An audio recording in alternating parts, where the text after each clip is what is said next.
Hello everyone, welcome back for another edition of Virtual Yin Yoga. I'm your instructor Mike, and I'm happy to have you all watching this evening. And what we're going to do for our practice today, we're going to do a half hips and a half spine series. So we're just going to get the best of all worlds. There's going to be some forward bends, there'll be some back bends, there'll be some IT band stretches, some twists, right? There's going to be a lot going on here. We'll probably do each pose for about 2-3 minutes, although feel free to always hold these poses a little bit longer. Right? The only reason why I'm holding it for a shorter amount of time is just because of time constraints. But if you're on your own, you're at your house, you're doing your thing, you could hold these poses anywhere from 4 to 5 minutes. Right? So just keep that in mind. Right? These times that I give you are arbitrary and subjective. If you need more, you got it. If you need less, you can do that too. A few things just before we get started. You're probably going to want a yoga mat, right? So you can lay on it, something comfortable, or just lay on some carpet, that's fine too, whatever works for you. Another thing you may need, if you happen to have like a yoga block, sometimes you will use those. I try to mention different ways that you can use a block. If you don't have a block though, pillows will work just as fine, or even a blanket. Actually, sometimes I prefer having blankets just because I can really change their thickness, right? If I fold it up, I can really condense it into one big pillow. But if I feel like I need more to increase the intensity, I can always remove some of those layers. But let's go ahead and we'll get started. Find yourself in a comfortable position. You could sit on your yoga mat, you can lay on your yoga mat, wherever you want to begin, wherever you're most comfortable, go there and then close your eyes. Because there's nothing to see at this point, just more to feel and pay attention to. And I want you to pay attention to your breath and breathe low in your belly, low in your diaphragm. If you'd like to double check this, you want to make sure you're doing it correctly, place a hand on your stomach below your belly button. You're going to feel the stomach expand. When you take an inhale, it's going to contract when you take an exhale. And this is belly breathing. It's the breathing technique that I recommend for our practice. It is a slower paced practice. We want to slow the body down. Breathing low in your diaphragm is going to help with that. It's going to slow the heart down, slow the nervous system down. It will slow your mind down. And again, what we're doing today, Yin Yoga. This is a gentle stretching style of yoga where you hold poses for an extended period of time to stretch the body, but not just for the muscles. We will stretch muscle, but what we're really targeting is called connective tissue, and that is our deeper tissue. It's what holds the muscles, the bones, the organs in place and in line. It's basically the glue that keeps you upright. It's a really important thing to work. And how we do it is by holding poses for a while. Now we had mentioned 2 to 3 minutes with our practice today, most likely towards the 3-minute marks for most of these. But times are arbitrary and subjective. So if your better judgment, your body says, I need more, then hold on to the pose for longer. That's totally acceptable. But if your body is also saying, I've had enough with it and I need to come on out, that's fine too. Right? Just whatever your body is calling for, please do that. Unfortunately, I can't be with you physically to guide you here, but I can still do my best to offer modifications and substitutions. If you find out that a certain pose doesn't work, listen up to the suggestions that I make, and often you will find those stretches that you need.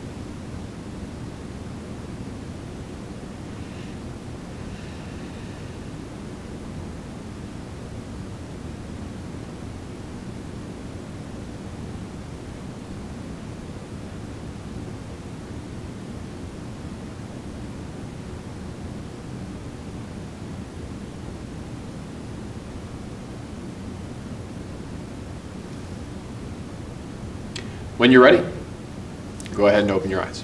And we're going to start our practice off loosening up hips and spine, just by twisting from side to side. So you're going to lay on your back with this one, knees up to the chest, and just right side to side. Nothing crazy, it's not a stretch or anything. You're just using some rhythm and repetition here, just to help wake up the hips and wake up the spine. The lumbar spine, which is the lower back, it's something we're going to work. We're going to work our hips as well. Like I mentioned, we're doing half hips, half spine, so we're going to get the best of all of these things.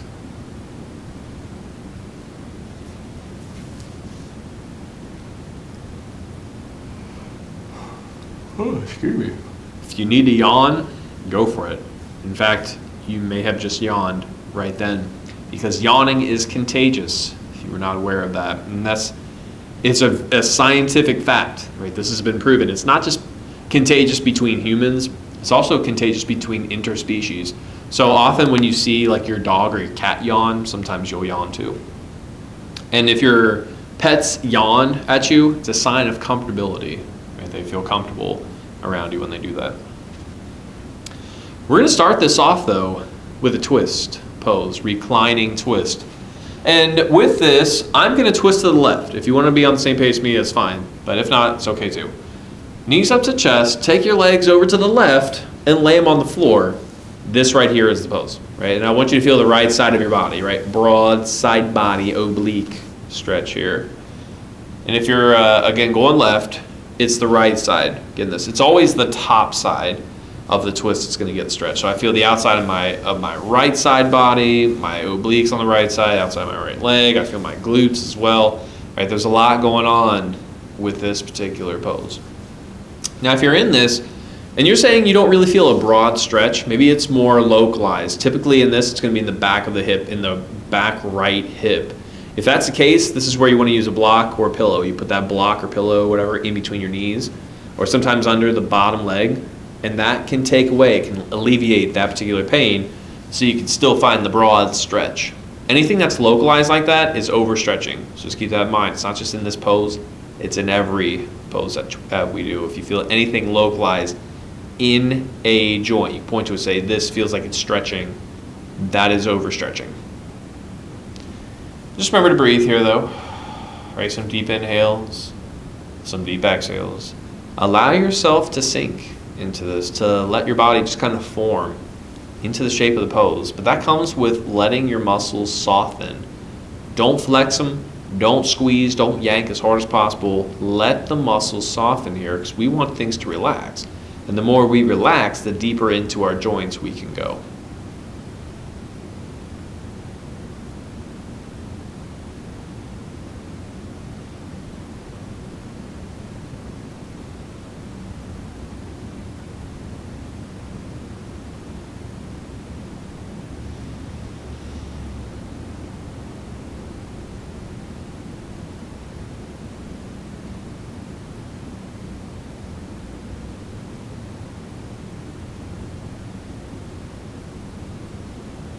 And when you're ready, there's your time. Go slow. I want you to unwind from this. Just lay down. Take a moment. You might just want to lay on your back. You might want to keep the knees bent, feet on the floor. You might feel like it's necessary to cradle your legs. Again, that's really up to you. That's what you need to do.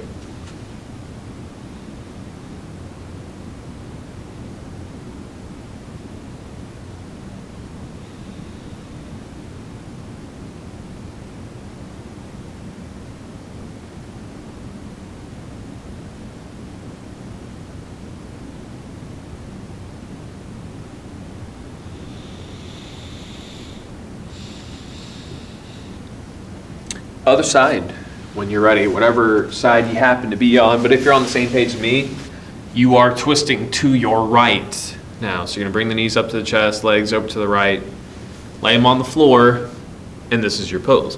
And you're going to feel the left side of your body stretching right, broad stretch on the left oblique, outside of the left leg, your glutes as well. Left side, getting this one.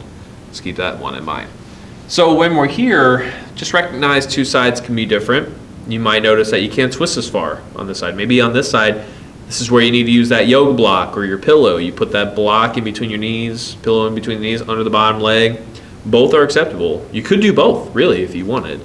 But it's only necessary if you're feeling localized straining pain in the back of your left hip, or if it's just really uncomfortable.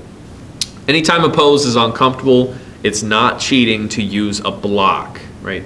Please don't be afraid to use some kind of prop to make it better and easier for you, because it's not a sign of weakness. It's just understanding the reality that sometimes you need help, and that's okay. It really is okay to ask for help. A lot of people are too afraid to do that, and I would advise you to not be afraid. You know, showing that humility is how we grow as a person, and in general. You know, if you're into the whole spiritual side of yoga, that's one of the biggest things to practice. It's the humility of knowing that you don't know, but looking for someone who can guide you towards those answers. They won't just just outright give you the answer, but they will guide you in a way for you to realize the answer yourself, because it's more powerful to learn messages this way.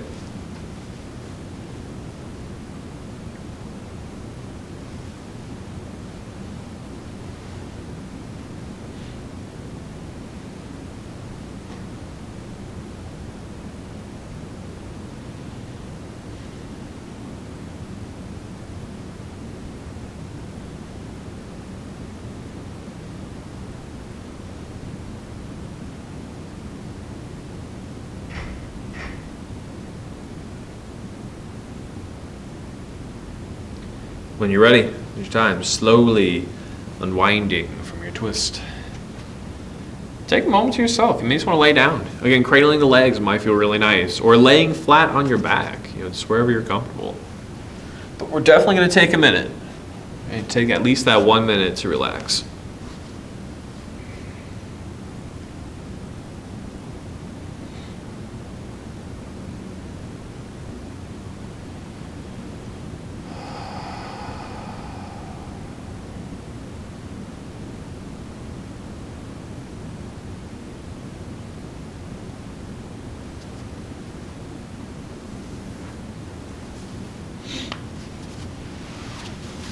We're going to start working our inner thighs and our back next. We're going to do a forward bend.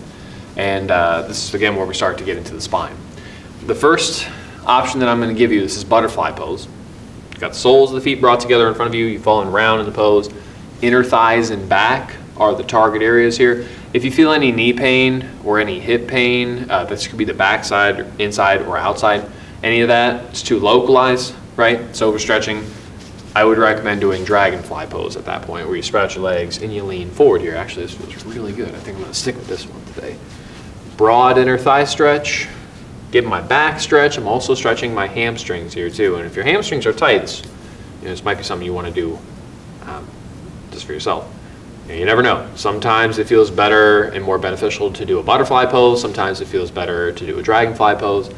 It's just one of those things you never really know what you're going to do until you get into the pose and you start testing it and saying, oh yeah, you know what, I do feel kind of tight here today, so I think I'm going to spend my time here.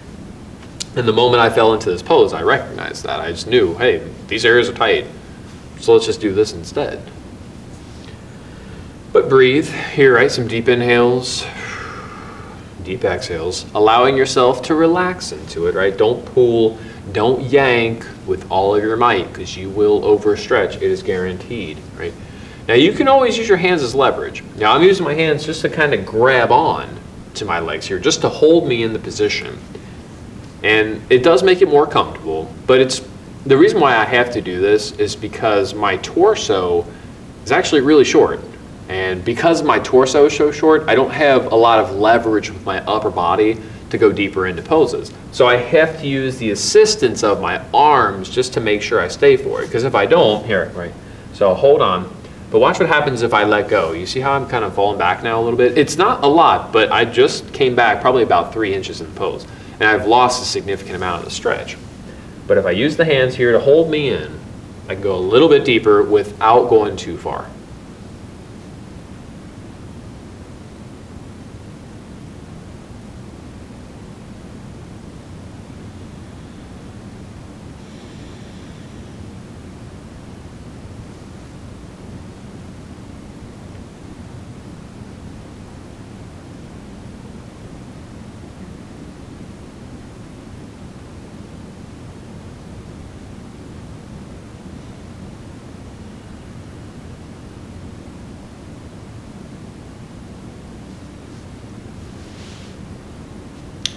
When you're ready, use your hands. Slowly push yourself out. Go ahead and lean back and lay down. Take your time on that. Short breather.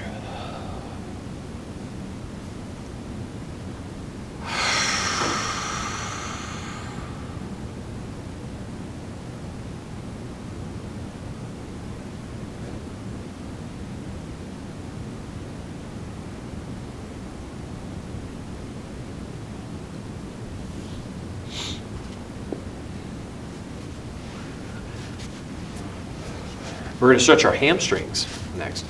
And we're going to do both at the same time with our practice today. Hamstrings, just so we all know, is the back of our legs. We're talking from glutes to knee, the back upper half of the legs. You might also get a bonus calf and Achilles tendon stretch. You might not, but we'll see. But the pose we're going to do is called caterpillar pose. With both legs out in front of us, we're going to lean forward into it and just grab onto something comfortable. You know, maybe that's just grabbing onto like your knees or your shins, around the ankles, around the feet. Toes, if you can grab them, right? It's not a competition to touch the toes, so if you can't, don't worry about it. If you can, though, feel free, because this is where that bonus stretch comes in. If you can pull back on your toes just ever so slightly, you can get a bonus calf and Achilles tendon stretch, right? Back of the shin, back of the heel. That's not the intention, but it's something that you can always do as a bonus. Okay? The intention here is to stretch the back of your legs from glutes to knee and your back, because you're bending forward into it, right? Broad stretches, anything localized, let's modify. A lot of times in forward bends, it tends to be the SI joints, which are the joints in the back of your hip. And if that's what you're feeling, you're going to want to dial this back a little bit, right? Don't bend so far forward. And maybe even play around with how you're bending in the pose. You know, a lot of times when I teach this kind of practice, I recommend bringing your head forward into the pose because it works your back more. But sometimes, for some people, bringing the head forward is what triggers the SI joint pain. So if that's the case, instead of bringing the head forward, bring your chest forward. Bringing the chest forward involves more tilting of the pelvis. It doesn't actually round the spine at all. So it's just a different way to bend into it. Now, if you're going to bring your chest forward, try not to flex the entire time, right? Have some moments where you can relax, and then maybe at some point you can round back in to it. Again, the rounding is for your spine. It's called decompression, and that means you're pulling your vertebrae away from each other. You're literally creating space in between each vertebrae of your spine, and that's really important to do because as we age, just with something that's called contracture, our bodies are constantly contracting and tightening, and as we age, we lose the space in between our vertebrae, right? That shrinks, and because of that, when the vertebrae are closer together, it means the bones are more likely to start rubbing on each other, and that's what causes degeneration to the vertebrae, degeneration to the joints. So we can prevent things like that by doing forward bends and by doing back bends as well.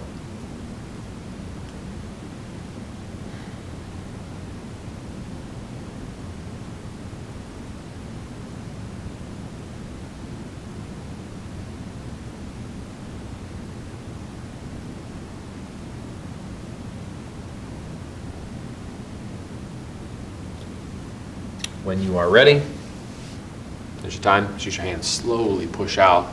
Once again, lean back, lay down, take your time, because there's no rush.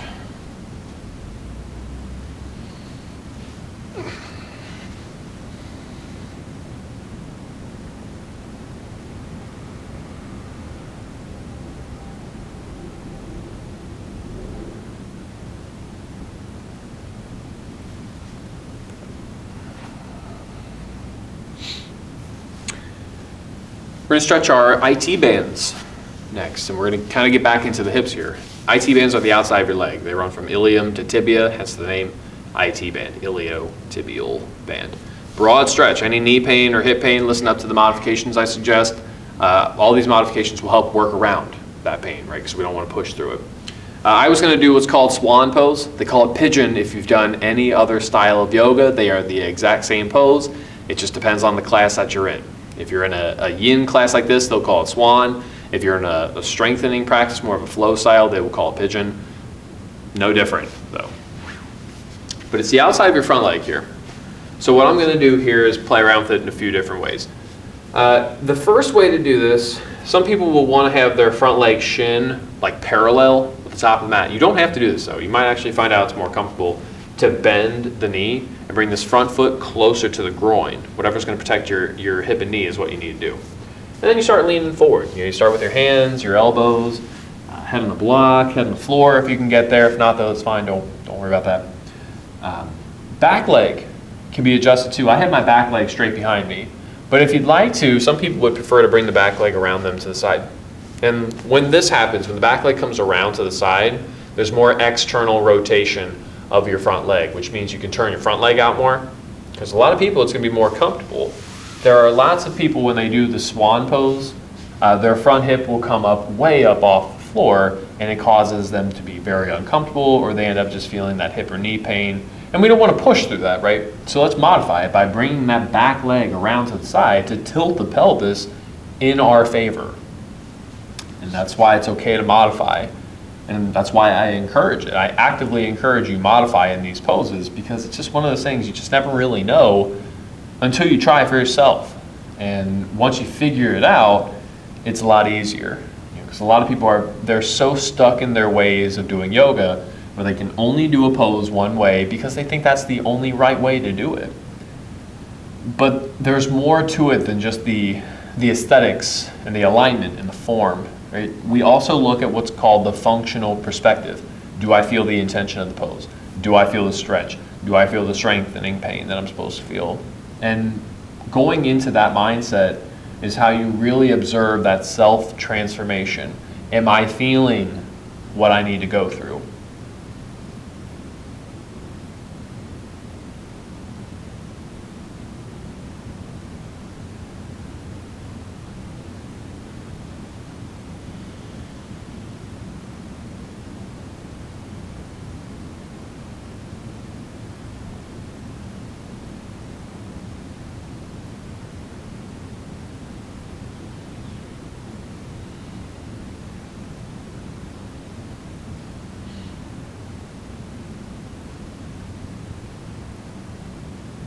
Go ahead and take a few deep breaths. And when you're ready, there's your time for the side. Just really slowly making your way out. A lot of times I'll just end up flopping and laying on my stomach. You do your thing. You got a minute.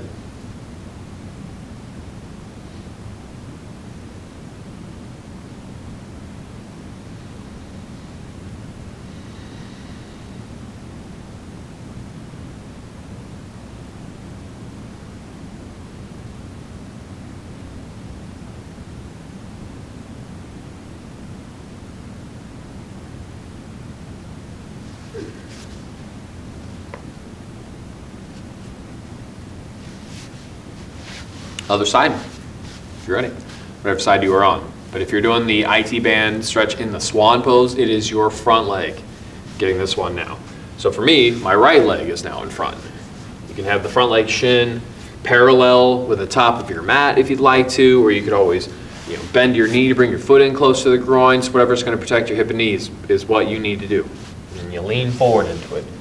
Just start with your hands though first, right? Or elbows. Head down to the floor if you can get there. Back leg is the big thing to modify. It could be straight behind you like I have it, or you can bring this back leg around you to the side. Again, slight angle adjustment in the pelvis, that's all it is. This one has a little bit more external rotation to turn your front hip out more. Just because a lot of people, when they do this pose, their front hip comes up way up off the floor, like we're talking like 6 inches to a foot up off the floor, which can be really uncomfortable. And we don't want to be uncomfortable while we do these things. The whole point of doing yin, I joke around, I call it finding a comfortable discomfort. It's a nice way of saying, yeah, it hurts, but I can deal with it because I know it's therapeutic, right? That's what. And breathe, right? Definitely breathe here. It's so critical for us to learn how to breathe. Most people don't know how to breathe, which is silly. You would think, well, yeah, everybody breathes, right? But a lot of people are chest breathers, and breathing into your chest, you're basically doing like a gasping for air kind of breathing technique. Every time you take a breath, you're doing this, right? Even if it's not as exaggerated as that, that's what's happening. And what happens is you start to accelerate your heart, right? It starts triggering your fight or flight response when you breathe high up into your chest, right? It's a defense mechanism. So the heart rate will accelerate. Your blood pressure will skyrocket. Anxiety can come from that. Respiratory issues can come from that. So learning how to breathe low in your belly can prevent so many issues. Right? This is how we slow the nervous system down. It's how we keep it calm, how we keep everything cool, right? Lowers the blood pressure, slows the heart rate down, and we need it, right? It's not that you should never breathe up into your chest, but that's sort of like for emergencies only. This belly breathing is for everyday use.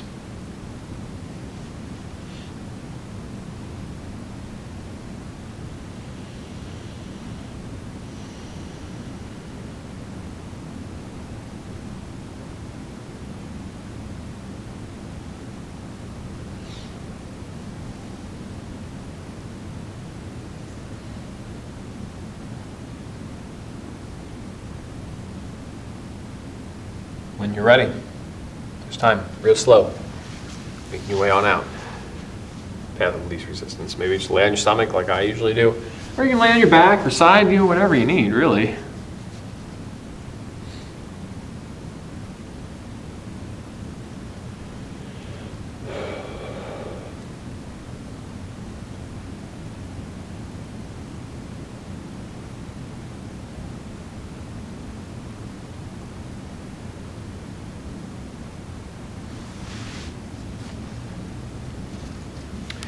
We have two more things left. We have to do a back bend, then we have to stretch our quads and do a twist. I'm going to throw a new pose out there for you.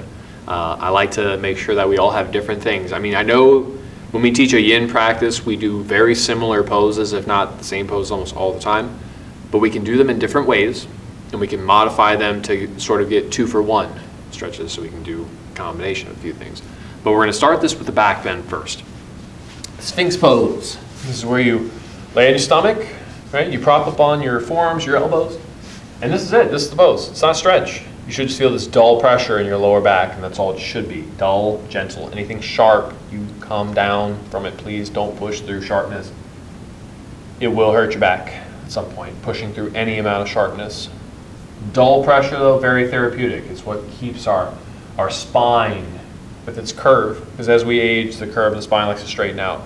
This is from all the sitting.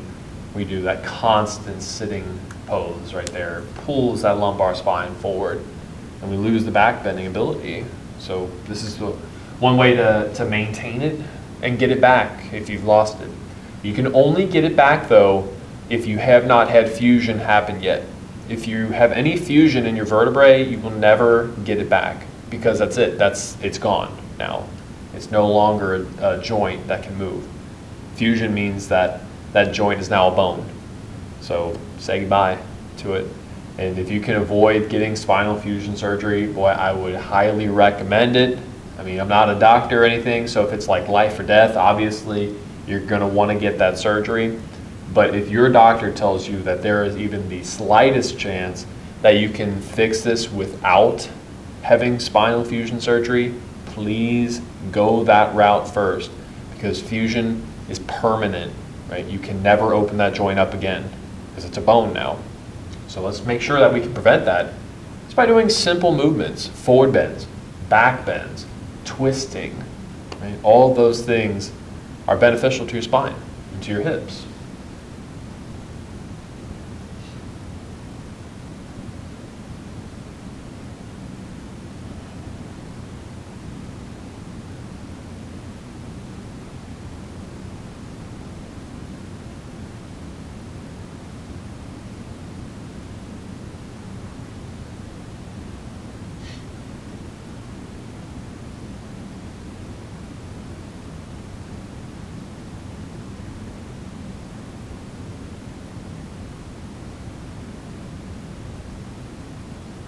When you're ready, there's time. Go slow. Let's go ahead and lay on your stomach. You can take your time there.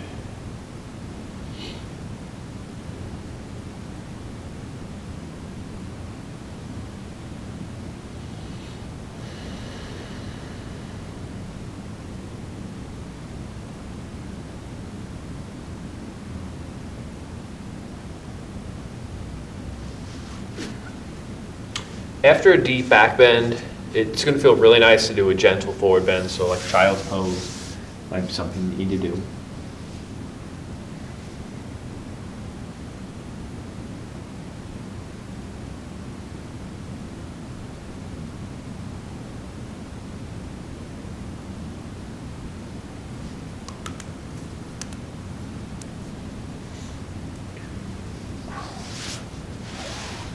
But our next and last yin pose, it's going to be a combination of a twist and a quad stretch. And I know we twisted earlier, but I'm making this one a little bit more about the quads, sort of sacrificing the twist a little bit. You'll still get it.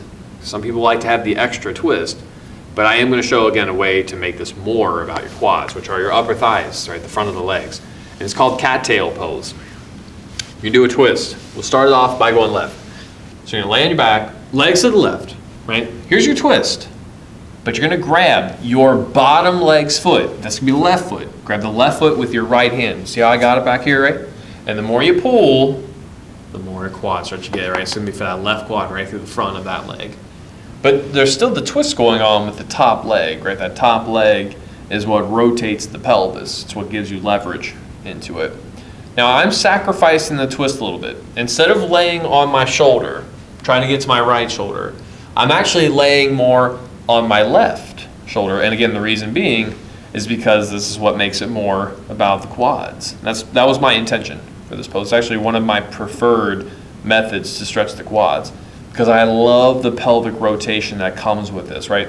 That front hip really rotating deep into it. The bottom hip is really pulling back. Just those motions that you need, right? But breathe. And I would say if you're struggling to grab this, this is where another prop will come in. If you happen to have like a yoga strap, those are great. Let's see, like a hand towel can work too. It's kind of whatever it takes. Anything that you can use as a strap to loop over that foot and pull on, that'll work. You might just be able to grab the foot too.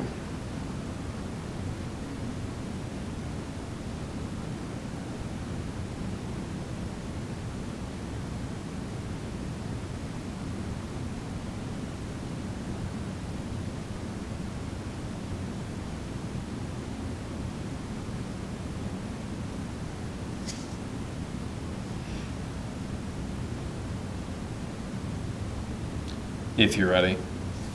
Here's your time. Just real slow. I want you to unwind from your twist and let that leg go. Just take a moment. Just lay down right, for a little bit.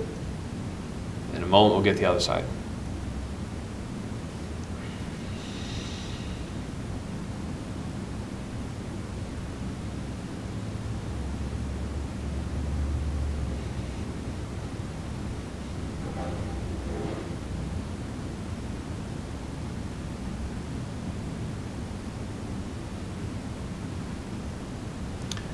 Other side when you're ready.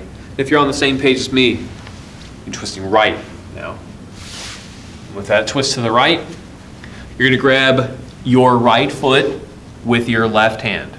Right? So it's the bottom leg's foot. If you're twisting right, bottom leg would be the right leg. So grab the right foot with the left hand and pull. So you could try to lay more on your back again, which is fine, right? If you want more twists, this is what you should be doing. But if you want to sacrifice a twist for more quad stretch, lay more on your right shoulder, right? Just that side body lay is really what you need. Just because of the pelvic rotation, right? There's a deeper turn in here with your pelvis when you roll more this way. Which is, again, one of the main reasons why I love doing this pose. It's just for that pelvic rotation to still get the quads stretched. And everybody has, preferred poses. For just speaking from experience, I really was not a fan of this pose for a long time. I've been doing yoga for about a decade. And I would say the first 6-7 years of my practice, I barely would do this pose. But then I just started thinking to myself, sometimes you just need to change your practice, right? Even though you're stretching the same area, sometimes you just got to find different ways to do these stretches. So I thought, okay, well, let's do this pose. Let's play around with it. And then one day I realized, this is very effective. It makes sure my pelvis, my hips keep rotating. It gets the quad stretch that I so desperately need, that we always do. So don't be afraid to try new things. Even if you've been doing this for a while, try new things all the time. Your body will benefit from it. I guarantee you. And it's just what keeps your practice fresh and keeps us more invested into it. Because if we're constantly doing the same practice over and over and over again with no variation to it, we're going to get burnt out on it. We're going to get tired. So if we change it up, we're less likely to get tired of it because there's new things to practice.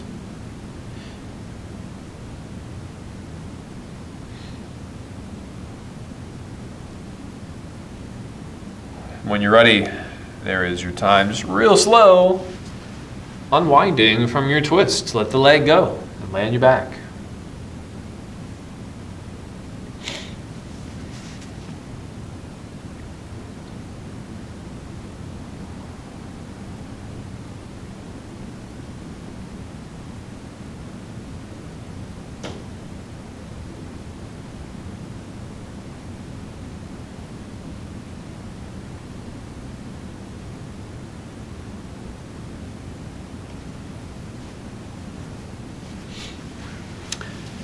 we are at the end of our practice.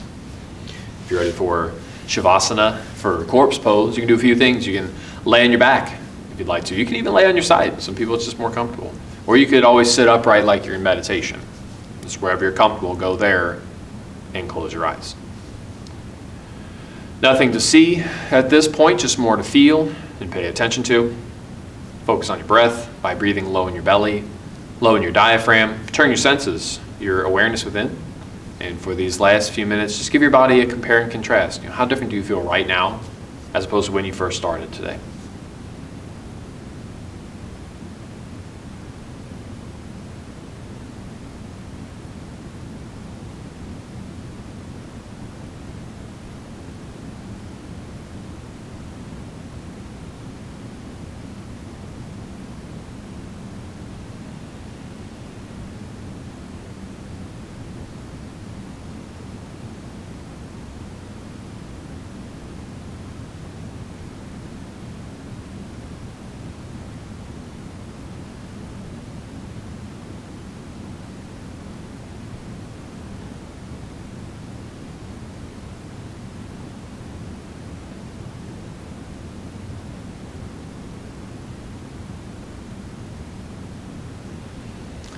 No formal ending to our practice. You keep your eyes closed as long as you'd like, but that is officially all I have for you.